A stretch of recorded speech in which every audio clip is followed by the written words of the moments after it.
Fantastic, man. Welcome to the second episode of Adesope Live, the Afrobeats Talk.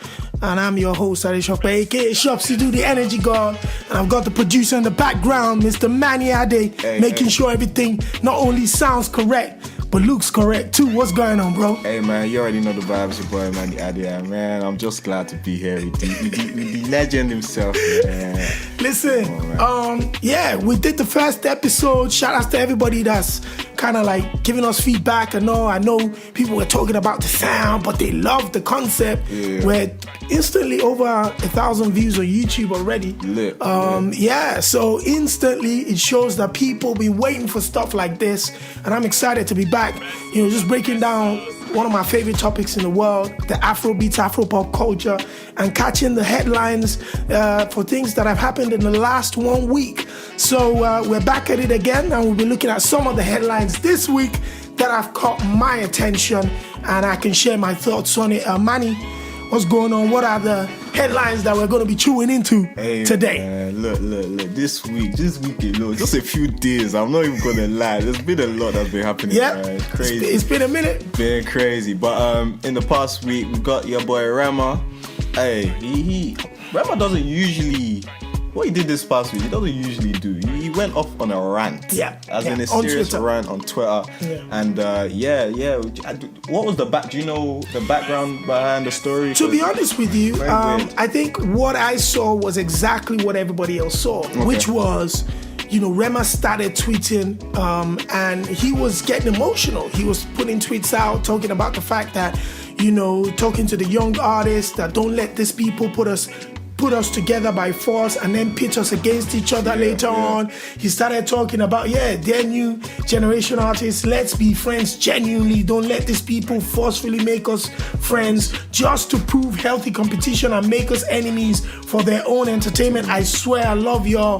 Stop trying to change my password. I'm not excited to be here. I'm supposed to be here. The game handpicked me, and that's why I said another banger on my first record, because I knew it was going to be a smash. And he went on and he was like, my mom don't need my money, she just want to be happy. She said invest so your children don't suffer like you did. When I started seeing stuff, the one that really got to me, that made me feel like I'm thinking this guy is on some emotional stuff when he was talking about, I'm not proud, I'm just quiet, and, don't take it like I'm proud or whatever. I'm like, what's going on with this guy? So I started thinking, being in the position that Rema is in, obviously a lot of people will be pulling and tugging, people asking for favors, they want to be friends, all of that type of stuff. So I put a picture on Twitter with me and Rema, and I tweeted at him and I said, Rema, you told me that you were the future and I believed you. Don't let this game get to you. Don't let the people get to you. People demanding stuff, asking for favors, trying to pull you left and right. Don't listen to none of that. The only people that are important are your family, your fans, and your team. Big facts. Not quite an hour after I put that tweet out, I saw Davido and Rema trending. So I'm like, what's going on? I clicked into the trends, and there was someone on there, or a couple of people that had made an allegation that Rema and Davido had crossed paths 24 hours before this tweet, which was at the Big Brother Nigerian final, where both of them were performing. Makes sense. Whatever happened at that situation, nobody knows, but someone alleged on Twitter that Rema was pressed by Davido and his crew. And, they also screenshotted a couple of tweets from people like Dremo, who had said the teddy bear was a little bit rude. It just looked weird. And all of a sudden, people started to put 2 and 2 together. And before we could decide what was happening, the African giant weighed in on the conversation. Burna Boy tweeted at Rema, saying, I'm happy you're back, speaking facts and speaking real. Don't let the industry get to you. And I think the fact that Burna Boy tweeted at Rema also set alarm bells ringing, because people feel like there's some negativity and beef between David and Burna Boy. And Burna co-signing what Rema had said looked like he was backing the person that had beef against his enemy. The enemy of my enemy is now my friend. Do you understand? So But about a couple of hours later, Davido went on Twitter and responded to the guy that alleged on Twitter that they pressed Rema and said, "Oh man, you lied. Nothing like that happened. I didn't lay a finger on the boy." Da, da, da, da. And then maybe about an hour after, that guy that tweeted, you need to look for that tweet. I think you need to go on David's tweet, actually, Davido's Twitter handle. The guy now tweeted and said, "Everything I said about Davido slapping Rema or whatever is a lie. Please don't believe it." And David retweeted that and put love. And I'm just thinking to myself, like, that just sounded a little bit weird to me. Yeah, because why did he? In a sense, like, his statement back, that's it. I tweeted something earlier today that might have hurt feelings or come off as a means to tarnish the image of the DMW crew. I felt it was a harmless joke and I didn't mean it. I'm sorry. I hope my apologies are accepted. And Davido put the love emoji on that. Yeah. David, I know when you try, he's fought for his image a lot. And when you try purposely to tarnish that image, you lie against the man that publicly, that went viral around the world, that got Rema close to 70,000 tweets and retweets. Crazy. And 100 and something thousand tweets worldwide, trending at Davido and Rema and putting negativity towards Davido, pressing the young Rema. I wouldn't, that love sign to a statement from that brother that looked like he was prepared for him, that just didn't gel well with me. I think there's more to this story. Absolutely. Definitely. But what I'd say is this. Rema is the future. He's one of the future of the industry. He's 19 years old.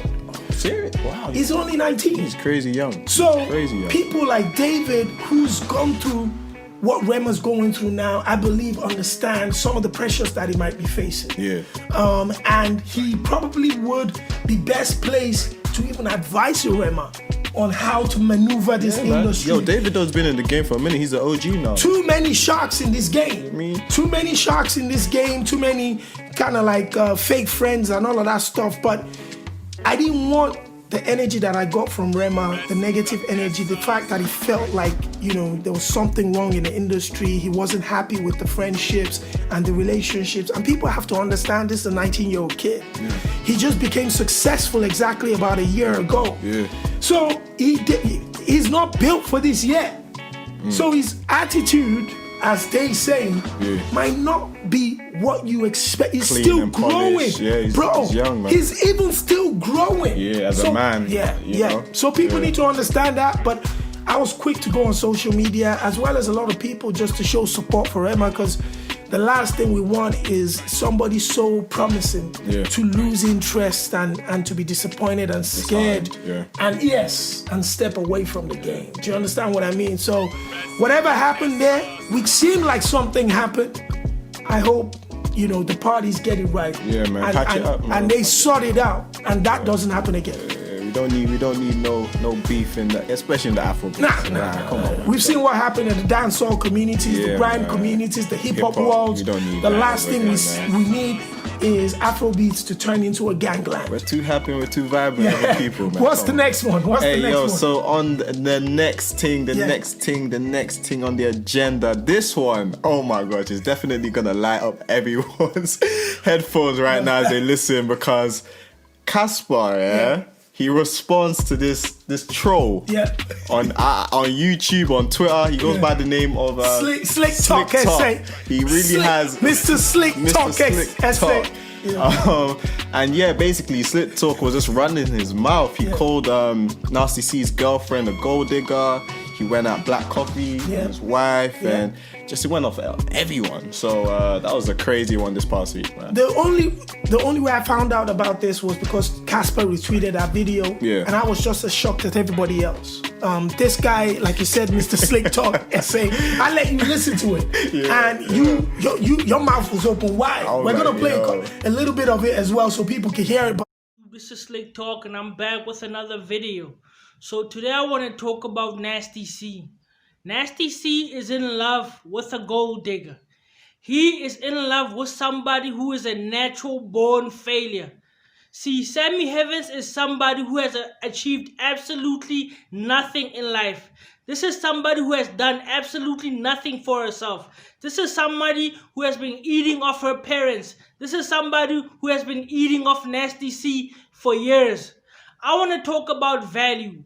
What does Sammy Heavens have to offer? What does she contribute to the table? What is her value as he basically was going so disrespectfully against Nasty C's girlfriend, calling her a failure, calling her that she didn't bring anything to the table, saying she was a Durban 6 and a Joburg 3. That's like crazy. So disrespectful. I don't mean to laugh. I swear, he went and said the same thing about Black Coffee's wife, the mother of his kids. And I'm there thinking, like, I just imagine that if this dude was Nigerian and he was talking that talk against a Davido's girlfriend or Wizkid's baby mother, what do you think would happen? You know, so he did what he did. Casper put him on Twitter and told the Twitter fans that don't look for clout. This is what people do to try to get clout, and stay away from it. Stay in your lane. You don't have to disrespect people to be popular. And guess what happens? Obviously, Nasty C responds, posts a picture of him and his girlfriend, saying she's his backbone. She means a lot to him. And, you know, called Mr. Sleek Talk names. Sleek Talk came back with a video we just saw. And basically was happy that he's trending in South Africa.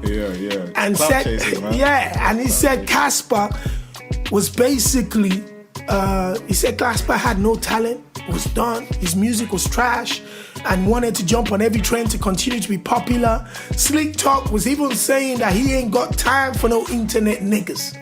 That if you're a gangster on internet pulling up online, pull up on him in Joburg, and he'll show you that things don't go exactly the way he wants to go. For me, I think Sleek Talk is disrespectful. Highly. I think there is no place in this world, in this society today, for people to go for personal attacks in such manner, especially other people's wives, girlfriends, baby mothers.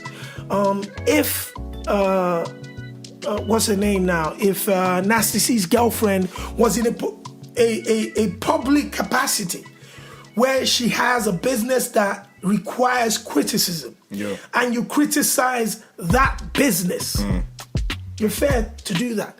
But when you make the attacks personal, calling her a failure, living off of her parents, I've got kids and they better live off me. You know what I mean? Like, whatever you work what exactly? You know? Like, I didn't understand that. And I just think it's a terrible example of people trying to be commentators and personalities and just trying to have a voice in the industry, shamefully enough, because he's gone trending worldwide now.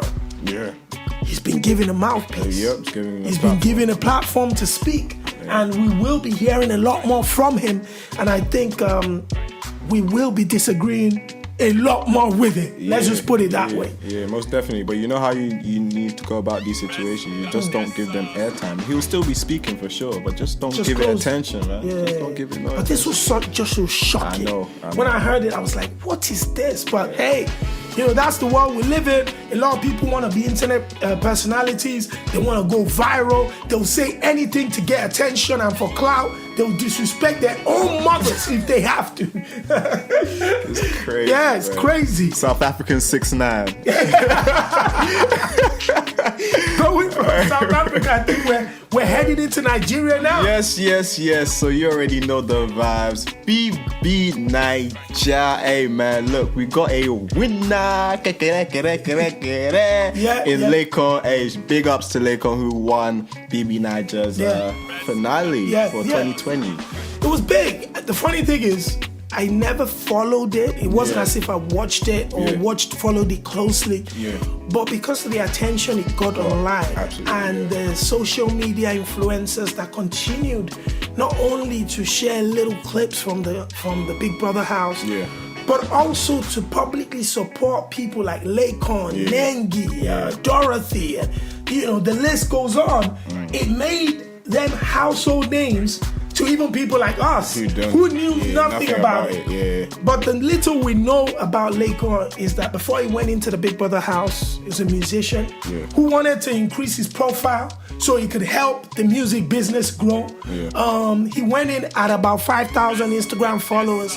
He came out at 1.5 million Instagram followers. Down. As we speak, he's about 1.7 Instagram followers. What? That's about 4 or 5 days. And now, just because you shouted him out on the podcast, now he's about to hit 2 million. So his, now he has got that mouthpiece. He has got that voice. He's become a celebrity of sorts. Now it's about using this platform to promote his music. I think he made something of about 85 million naira. Crazy. He got a brand new car. Crazy.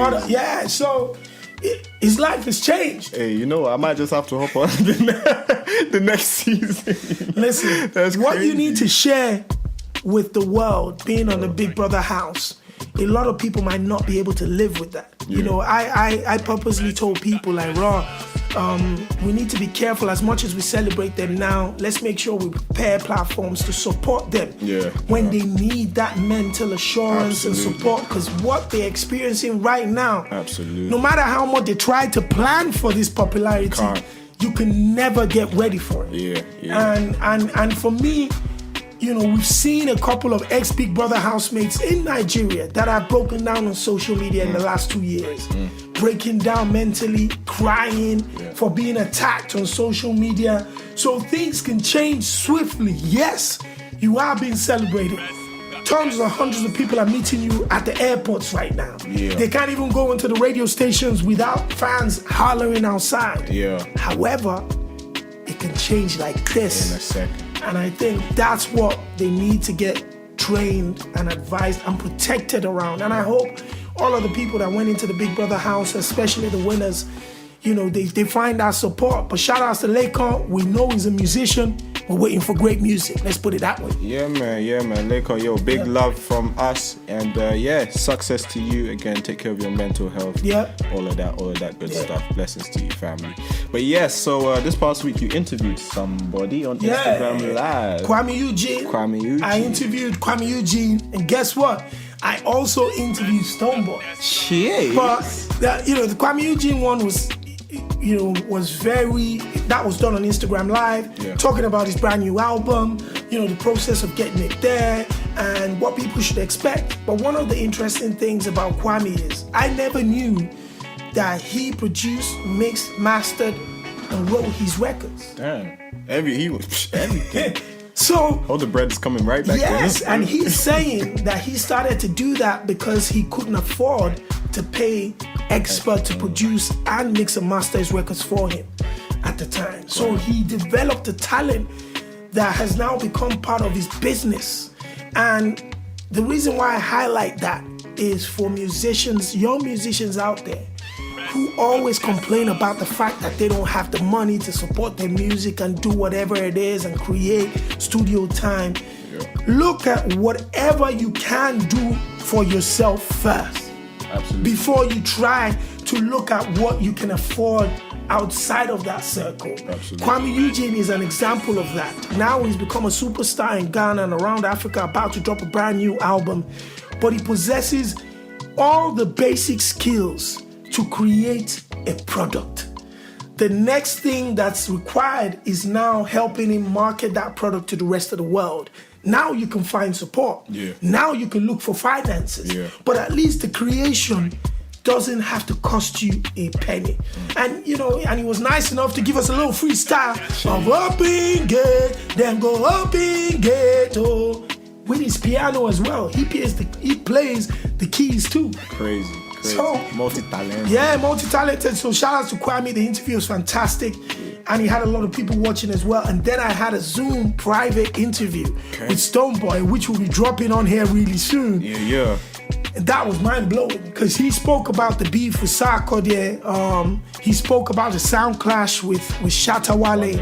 And these are explosive conversations where he was as real as can be, saying the only reason he's speaking to me about this is because of the respect he has for me. And he hasn't said a word to anybody else around the world. I believe it. About the Sarkodie thing. And he shared it with me. And you would be surprised to hear his take on it, you know. But for me, it's one of those interviews that everybody has to listen to. We'll be putting it up really soon, so make sure you subscribe to the YouTube channel. Yeah. Subscribe wherever you're getting this podcast from, and you can get the notification and just, you know, have an insight into one of the biggest dancehall stars coming out of Africa. Yeah.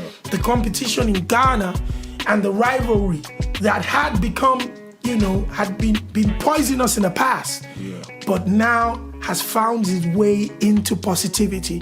He has a strong relationship with Shatta Wale now. It's sad that the friendship with Sarkodie has hit the bumps, but I believe they can find it back. Always. You know, and so people need to look out for that one. Yeah, absolutely. But before we move on, how many likes and how many subscriptions were you trying to see before we drop this episode with Listen, I need 100 more. 100 more? I need 100 more subscribers. Let's get that. You heard the man. Make sure you click on that, and then we'll drop it for you. Hey, yeah, let's go. Let's do this. Yeah. So, Netflix dropped a special that premiered last week and goes by the name of Games. Games. Listen, one of the reasons why the man called Maitre Games, based in Morocco, of Congolese heritage, originally from France, is important to the Afrobeats, Afropop culture, is because till date, Maitre Games is the most played French artist on French radio. Yeah. And this man's solo career basically just started about 8, 9, 10 years ago. He used to be part of a rap group in the mid-2000s, I think Section d'Assault, or what they were called. Okay. He was a rapper. Yeah. But he started singing. He comes from royalty. His father was a Congolese musician that fled Congo into France during the Mobutu regime. And they lost everything. Crazy. He joined the boys, started making rap music, then became a solo singer that has become an icon. And this Netflix special is just something that everybody has to see. You see the rise of a superstar of gigantic measures. Yeah. You know, this is somebody that in this documentary you see Sting glowing big time about Maitre Games. You see him with Ozuna from Latin America. You see him doing collaborations with everybody. This guy is, when we think of big superstars, Wizkid, Burna Boy, Maitre Games is times 10. Swear down. Exactly. Swear down. Bro, this guy, if you go on YouTube, all right, type on YouTube right now. I'm gonna put Manny Addy to the test. Let's go, man. Go on YouTube, Maitre, M-A-I-T-R-E, and Games. That's the top one. And tell me the first videos you see. Damn, how many views are you looking at? Hold up. All right. Last week he dropped a video. How many views does he have? 4.1 solid million. So scroll down. Oh my days. If you scroll down, subscription 9 million subscribers. Subscribers.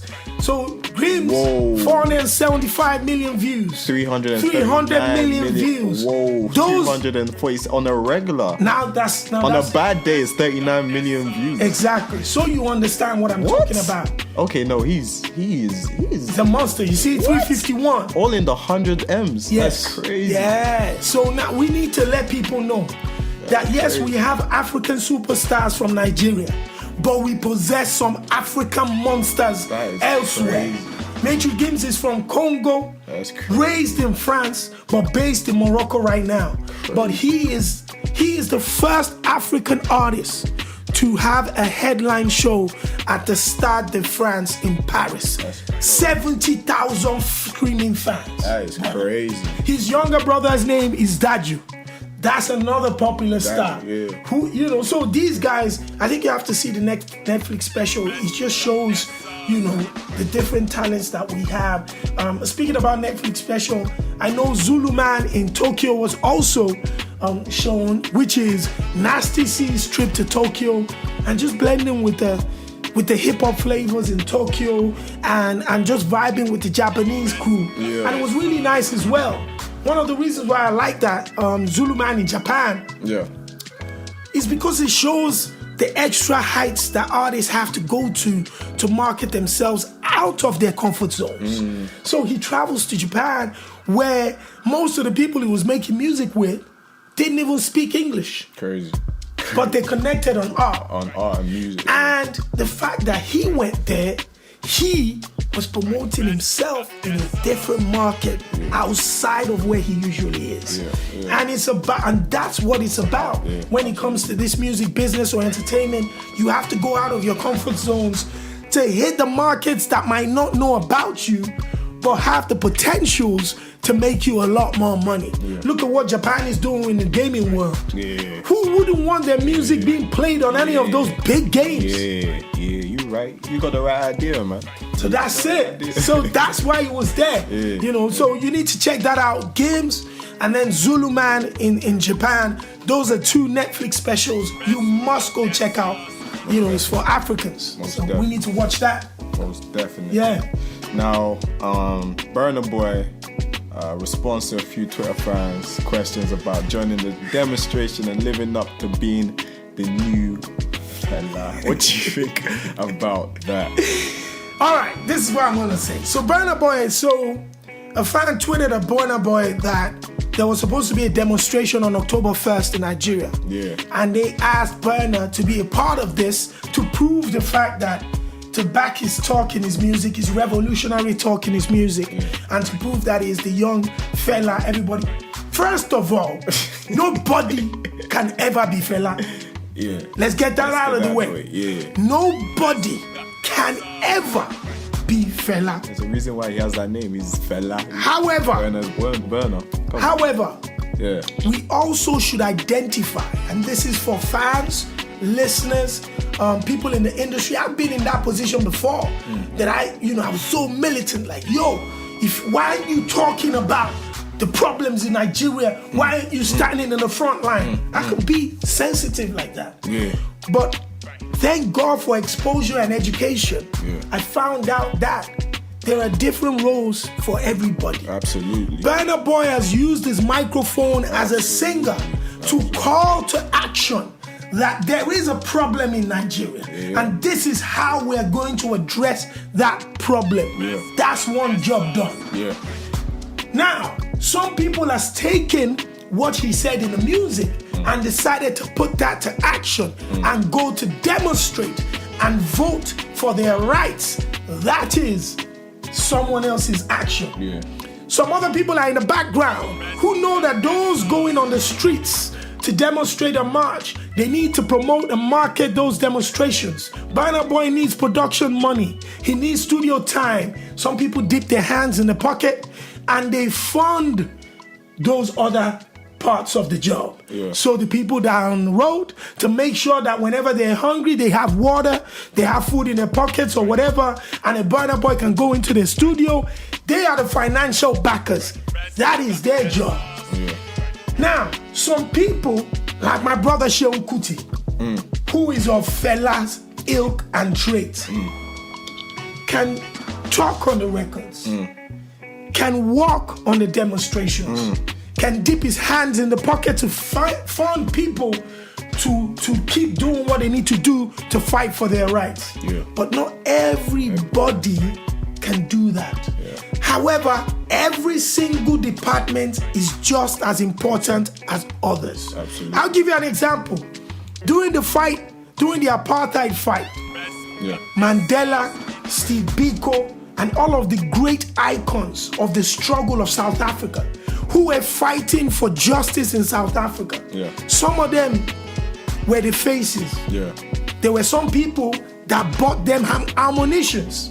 Some people invested and gave them money to buy ammunitions to keep fighting. Some people gave them homes to hide in and homes to stay underneath when they were being searched for.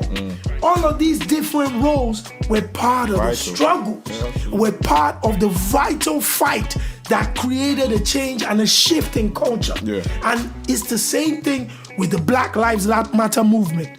Yes, some of you might use your social media to talk, while other people use their music to speak. Whilst other people donate 2, 3, 10,000 pounds to the struggle, while other people march and fight. Yes, we can demand or ask for people to do more. Yeah. But whenever they do something towards that struggle, let's take that and respect it. Absolutely. And again, nobody can be Fela. That's a fact. So we need to stop that new Fela, everybody can bite from what Fela has done, the great legend. Remember, what Burna Boy said was, the tweet was that, are you going to join the march? Yeah. And Burna Boy said, when Fela was alive, when all the people he spoke on behalf of, a lot of them left him alone when the military came to his house to physically beat him, to harm his mother and beat his family. And if you look at it, a decision like this, you have to take it and ensure that your family is with you. Yeah. If your family are not ready for that fight, you can't just jump on the road shouting against the presidents of Nigeria and the governments. Exactly. You leave your sisters and your mother and your father, you leave them vulnerable to different attacks. And once again, he's a high-profile individual. So for you on Twitter, just talking, show up. If Burna's out there, he's visible. Yeah, people know that. Very visible. So anything could happen. There are too many things that come into this, but most importantly, every single role is important when it comes to the struggle. So we cannot discredit one for the other.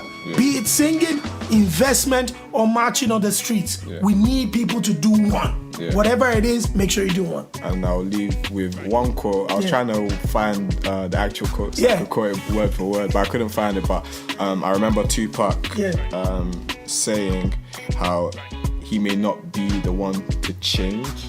But if you can influence or inspire someone else, that's it. So through music, and that's Burna's job. There you go. Facts. Big facts.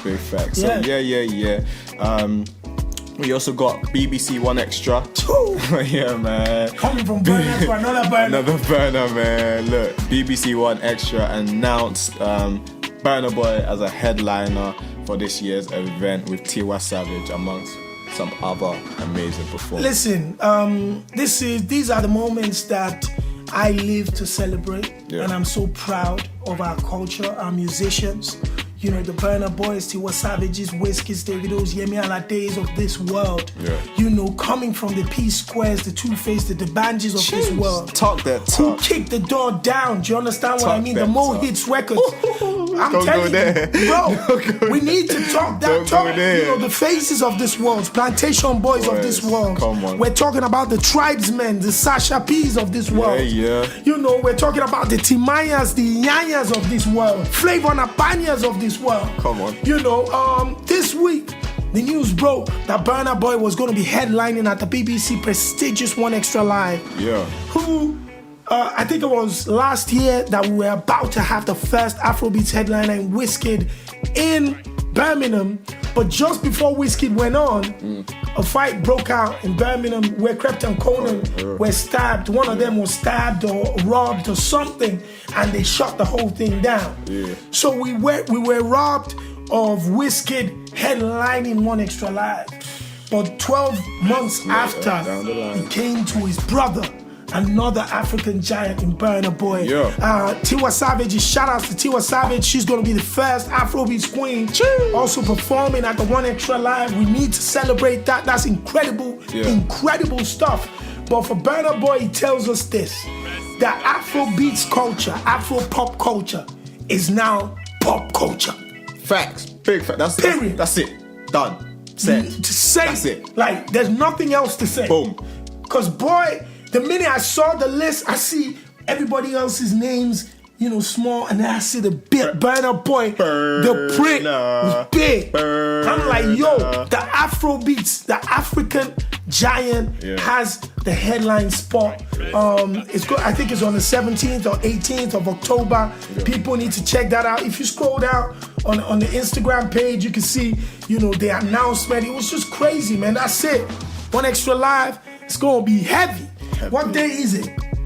So we got Saturday, 17th of October. He's got people like Popcorn. He's got people like, of course, Tiwa Savage is there. I think Pa Sally is there. Steph London looks like she's on there. Gets is on there. It's mad. J-Bo, Millions. It's just a whole crazy. It's a whole madness. But Burna, Shaybo's on there too. But Burna's the one. So again, it's another, big notch for Afrobeats. We've stepped up again into another dimension, and we just need to give big shout outs to everybody that has paved the way. And I can assure you, ladies and gentlemen, the 17th of October at the BBC One Extra Live, they are about to see greatness. Wonders. Burna, Tiwa will represent for Africa.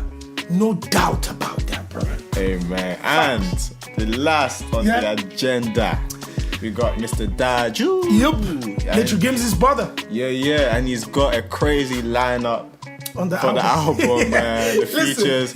We got the big three from Niger.